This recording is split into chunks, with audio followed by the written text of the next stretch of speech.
Mirza Ghulam Ahmad yang mengaku sebagai nabi terakhir waktu masih sehat, petantang petenteng, nantang-nantang.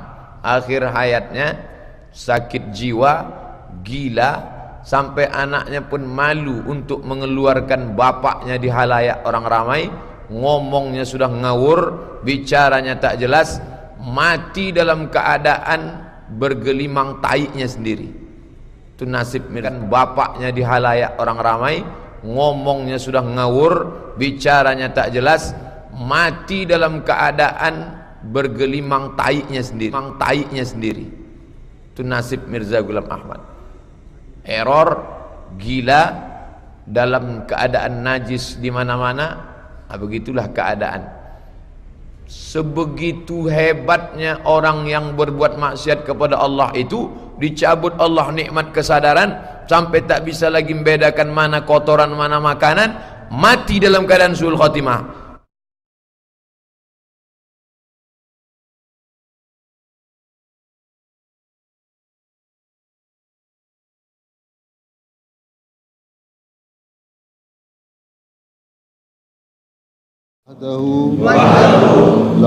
نحمد الله المعين. Hazrat Mirza Masroor Ahmad is the present head of the Ahmadiyya Muslim community, the most dynamic international community within Islam. The community was established by Hazrat Mirza Ghulam Ahmad in Qadian, a small and remote village in India. He claimed to be the expected reformer of the latter days, the one awaited by all major world religions.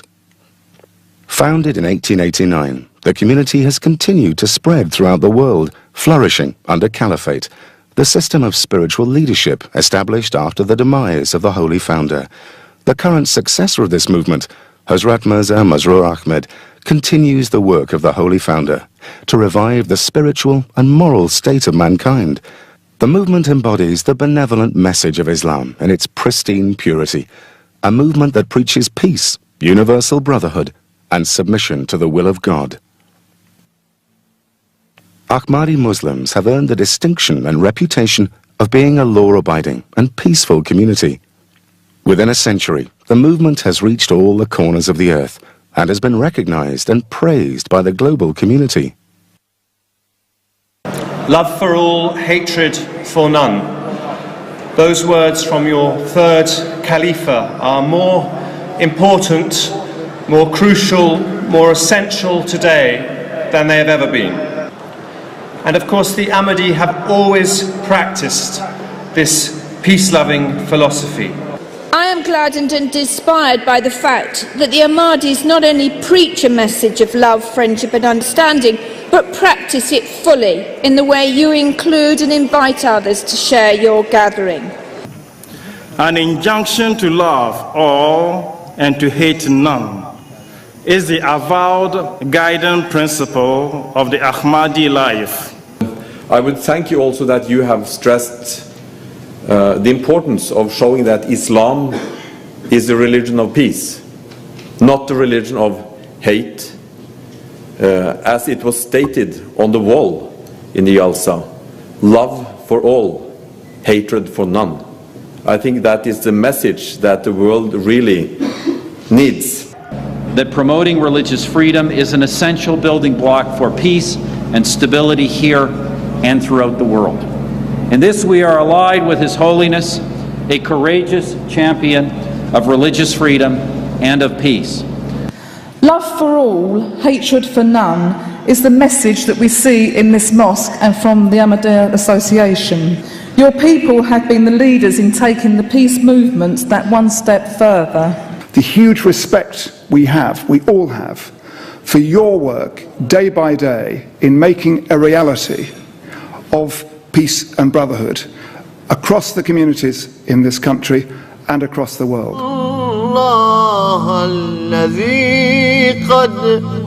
Wherever the movement has been established, it endeavors to exert a constructive influence of Islam through social projects, educational institutes, health services, Islamic publications. I would like to pay an additional tribute to the work being done by Ahmadis in raising standards in Africa, and particularly in education.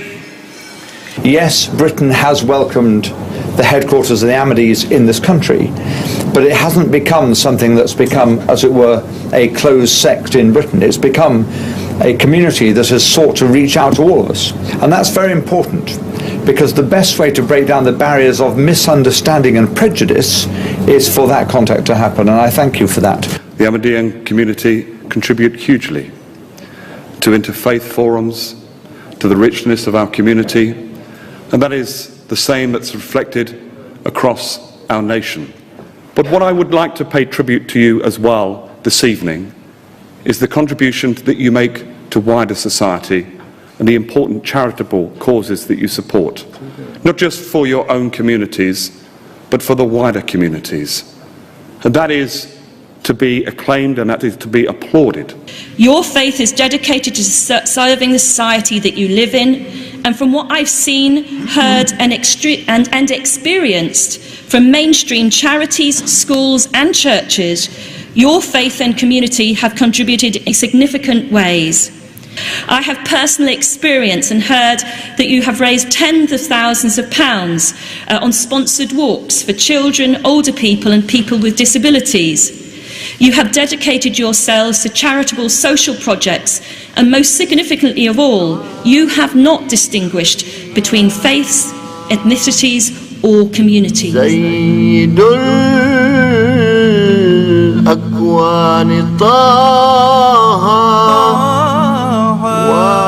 The community's many social projects aimed at helping those in need bears testimony to humanitarian concerns in respect of all human beings, regardless of race, colour or creed. The Ahmadiyyan community have an extraordinary reputation abroad for charitable work in Africa, India, Bosnia and Indonesia, amongst other places. But you'll note your community here too have an extraordinary reputation. You have been generous with your time and resources, and you have made yourselves part of the wider community. The Ahmadiyya community has always been at the forefront, not only of helping their own, but actually helping within society as a whole, is one of the reasons why, if I may say to you, your presence in this country has been so beneficial to us. In the past 100 years, you have given so much to the society in the United Kingdom and to societies everywhere globally. You are among those who give and who not only take.